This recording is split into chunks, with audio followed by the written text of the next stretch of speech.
Hello दोस्तों, welcome to my YouTube channel I Q सेंट में आपका स्वागत है। और मैं हूं कुणाल। दोस्तों, आज हम बात करने वाले हिंदी व्याकरण का मौलिक ज्ञान। क्या दोस्तों? हिंदी व्याकरण का मौलिक ज्ञान जो आपके हर कॉम्पिटिटिव एग्जाम में पूछ जाते हैं, जैसे एसएससी, रेलवे, बैंक और UP police, UPSI, SSC GD के लिए बेहतरीन क्लास है। चलिए दोस्तों, शुरू करते हैं। आज का हमारा पहला क्वेश्चन। क्वेश्चन क्या है? भाषा की मूल इकाई क्या है? भाषा की जो हमारी होती मूल इकाई होती है वो वर्ण होती है। सॉरी, वर्ण वो ध्वनि होती। क्या होती है हमारी? ध्वनि। ध्वनि। भाषा की सबसे छोटी इकाई वर्ण ध्वनि है। भाषा की सार्थक इकाई वाक्य है। वाक्य से छोटी इकाई उपवाक्य। उपवाक्य से छोटी इकाई पदबंध। पदबंध से छोटी इकाई पद।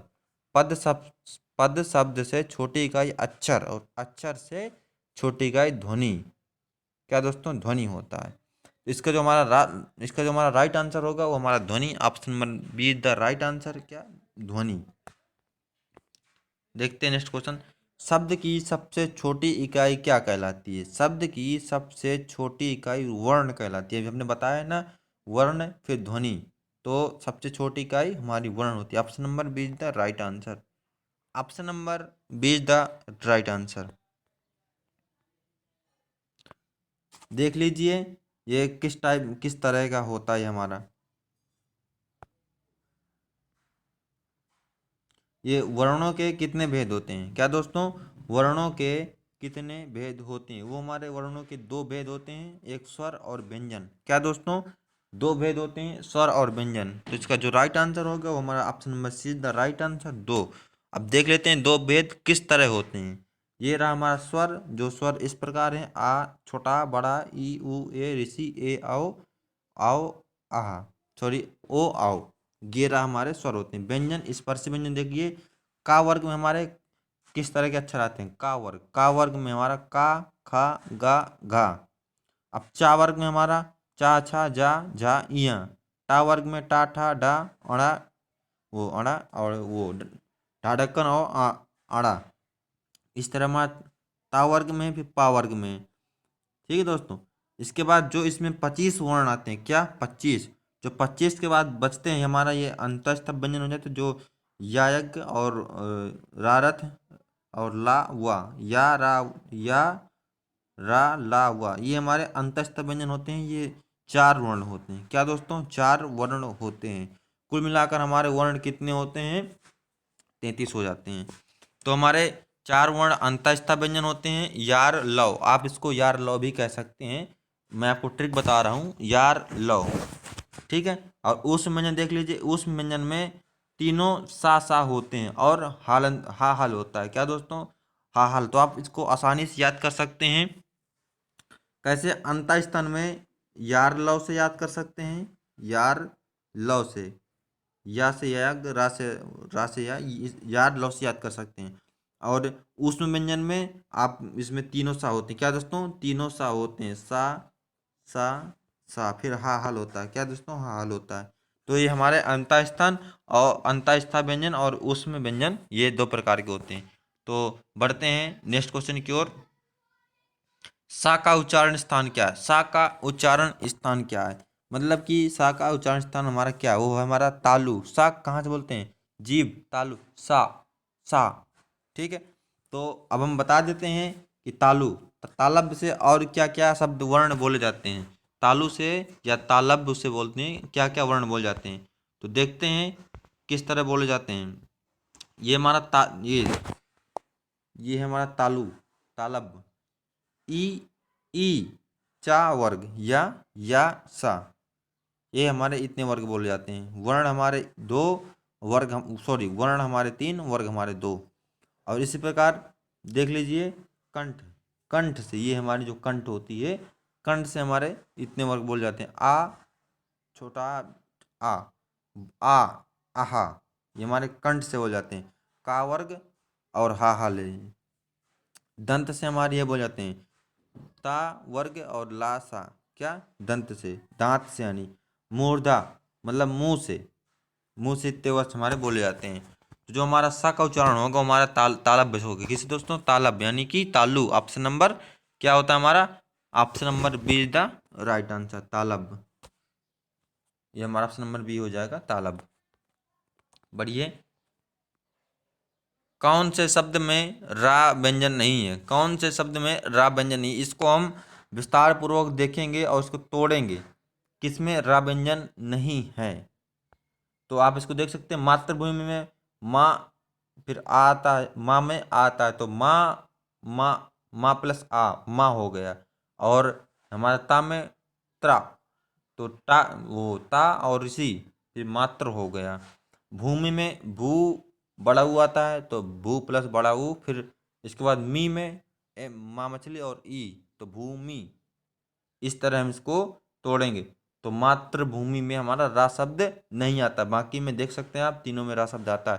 जो हमारा इसका राइट आंसर होगा हमारा मातृभूमि, option number D is the right answer. क्या दोस्तों? मातृभूमि, option number D is the right answer. बढ़ते हैं। कौन सा व्यंजन नासिका द्वारा बोला जाता है, उच्चारित किया जाता है? नासिका द्वारा यानी नाक से। किस दोस्तों? नाक से। तुम्हारा ड़ा, ड़ा, ऑप्शन नंबर ए ड़ा। ना से आवाज निकल रही, बोल किसकी? ड़ा। ठीक है।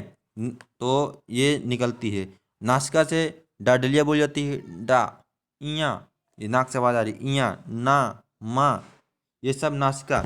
जैसे कि होता है डा, डा, ना से ना आवाज आ रही है। ठीक है। इसके बाद ना होता है क्या? ना, नानल, नाक से आवाज आ रही, नासिका बोलते हैं। माँ, इसमें भी नाक से आवाज आ रही है, माँ। तो ये हमारे नासिका के व्यंजन हो जाते हैं। तो देखते हैं। स्वर रहित व्यंजन जब स्वर रहित व्यंजन से मिलता है तब क्या कहलाता है? स्वर रहित व्यंजन जब स्वर रहित व्यंजन से मिलता है तो क्या कहलाता है? हमारा संयुक्ताक्षर कहलाता है। क्या दोस्तों? संयुक्ताक्षर, option number A is the right answer, संयुक्ताक्षर। ये देख लीजिए, निम्न में तालव्य ध्वनि है। तालव्य यानी अभी मैंने आपको बताया था तालव्य ध्वनि। तालु से क्या क्या बोलते हैं आपको बताया था, छोटी बड़ी चा, ई, ई चा, वर्ग या सा। तो तालव्य से हमारा या और सा, जिसमें हमारा या एक है नहीं है, तो इसमें ऑप्शन में सा दिए तो हमारा राइट आंसर जो हो जाएगा सा ही हो जाएगा। Option number C is the right answer. देख सकते हैं इस प्रकार है। तालव्य से ये होता है, ओंठ से ये होता है, मुंह से यानी मूर्धा ये ध्वनि बोली जाती है, और कंठ ध्वनियाँ ये है, दंत ध्वनियाँ ये हैं। ठीक है दोस्तों, आपको मैं ये चीज़ पहले भी बता चुका हूँ, आप फिर से भी देख सकते हैं। तो आप इनको अच्छे से याद कर लीजिए। यही पूछा जाता है कि ओंठ, ये ऊ, आपके एग्जाम में ऊ आ जाएगा। ऊ वर्ग किस ध्वनि से बोली जाती है, तो आपको बताना पड़ेगा ऊ। तो ऊ हमारी बोली जाती है किससे? ओंठ यानी ओंठ से। ठीक है दोस्तों, इसका जो राइट आंसर हो जाएगा हमारा सा, option number see the right answer. निम्न में से कौन सा वर्ण अघोष है? अघोष क्यों अघोष वर्ण है? तो हमारा जो हो जाएगा ये का वर्ग हमारा अघोष होता है। क्या दोस्तों? अघोष, अघोष होता है। Option number C is the right answer. वर्णों के समुदाय को क्या कहते हैं? वर्णों के समुदाय को क्या कहते हैं? वर्णमाला। जब वर्ण को मिलाकर नहीं, वर्णों को मिलाकर ही वर्णमाला बनती है, तो वर्णों के समुदाय को हम क्या कहते हैं? वर्णमाला कहते हैं। Option number A the right answer, वर्णमाला। ए के उच्चारण में और आप डैश दी है और डैश फिर की सहायता ली जाती है। तो हमारा ए के उच्चारण में किसकी सहायता ली जाती है? कंठ और तालु। मैं आपको बता चुका हूँ। ए की उच्चारण में मतलब ए किस वर्ग किस ध्वनि में आते हैं? तो कंठ के उच्चारण में आते हैं। किसके उच्चारण में आते हैं? कंठ के उच्चारण में आते हैं। सॉरी, कंठ नहीं, किसके उच्चारण में आते हैं दोस्तों? कंठ और तालु, कंठ और तालव्य यानी ई के एक के उच्चारण में आते हैं। इसका जो राइट आंसर हो जाएगा option number see the right answer हो जाएगा। जिन वर्णों का उच्चारण स्वतंत्र होता है उन्हें क्या कहते हैं? जिन वर्णों का उच्चारण स्वतंत्र होता है उन्हें क्या कहते हैं? उन्हें हम स्वर कहते हैं। क्या दोस्तों? स्वर। जिन वर्णों का उच्चारण स्वतंत्र होता है उसे स्वर कहते हैं। स्वरों की सहायता से बोले जाने वाले वर्ण ही व्यंजन कहलाते हैं।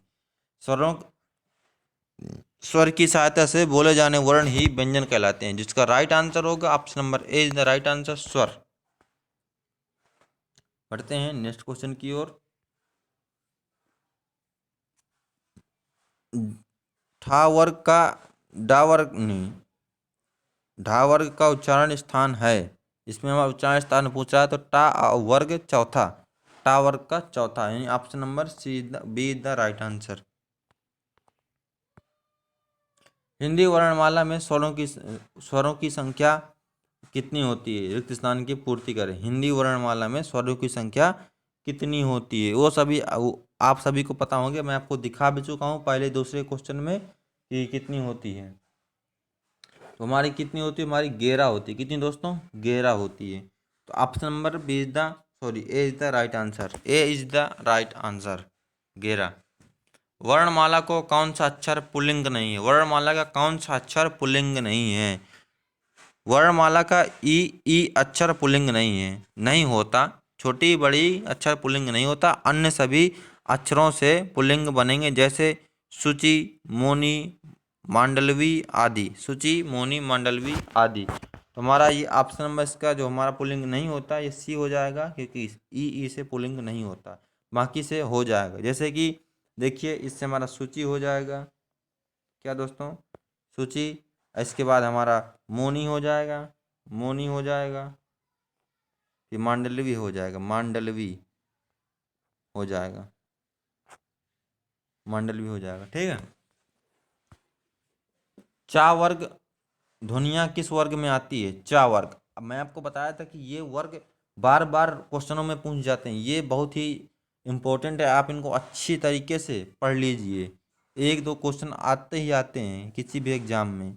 चा वर्ग, चा वर्ग किस ध्वनि में आती है? मैं आपको बता चुका हूँ। चा वर्ग की ध्वनि चा, छा, झा, इया तालब्य ध्वनि के अंतर्गत आती है। किसके अंतर्गत आती हैं? तालब्य, यानी तालु, तालु के अंतर्गत बोला जाता है। तो इसका जो राइट आंसर होगा वो सी हो जाएगा, चा वर्ग। किसका दोस्तों? चा वर्ग तालब्य की ध्वनि से बोली जाती है। दक्ष, क्या लिखा दोस्तों? दक्ष। इसमें सॉरी दक्ष, दा, आ, का, सा, आ बराबर मिला के इसको आपको बताना है क्या हो जाएगा। आप पहले दा और आ को मिलाइए, दा तो दा हो जाएगा, फिर कच्छ, दक्ष, मतलब इसमें इसको आप मिलाइए तो दक्ष होगा। क्या दोस्तों? दक्ष। इस तरह के भी क्वेश्चन आते हैं एग्जाम में, इसलिए मैं आपको करवा रहा हूँ। दक्ष। निम्नलिखित में से कौन से शब्द में ऋषि की मात्रा का उपयोग नहीं हुआ? ऋषि की मात्रा का उपयोग नहीं हुआ। जिस प्रकार आप इसमें देख रहे हैं दक्ष को तोड़ा गया है, इसी प्रकार इसमें हमें तोड़ना है और बताना है ऋषि की मात्रा किस शब्द में नहीं आती है। ठीक है, ऋषि की मात्रा किस शब्द में नहीं आती है। तुम्हारा हम वृष्टि को तोड़ेंगे, वृष्टि ऑप्शन नंबर डी, इसको तोड़ेंगे। इसमें ऋषि की मात्रा क्या पूछ क्या रहा है? इसमें निम्नलिखित में से कौन से शब्द में ऋषि की मात्रा का उपयोग हुआ है? तो वृष्टि में हमारा वृष्टि पढ़ेंगे आप, वृष्टि तो ऋषि वृष्टि आ रहा है, तो उपयोग हमारा ऑप्शन नंबर डी में हुआ है, जिसका जो राइट आंसर होगा option number D is the right answer हो जाएगा।